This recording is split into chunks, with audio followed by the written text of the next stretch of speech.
Watermark is used to indicate nature, or branding, or content of the document. Let's see how to add picture watermark. Click on Page Layout tab, Present on the ribbon.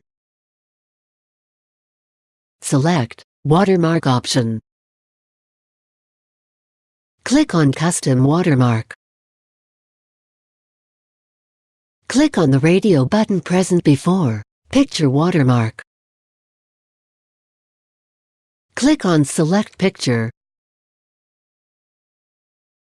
Browse and select the picture which you want to add as watermark. Click on Insert. Select the scale by clicking on the drop-down present next to Scale.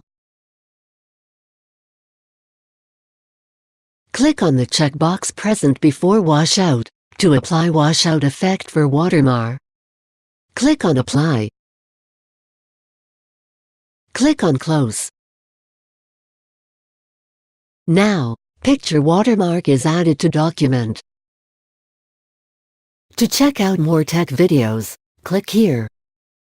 To subscribe GuruAid channel, click here. For instant tech support, call GuruAid toll-free numbers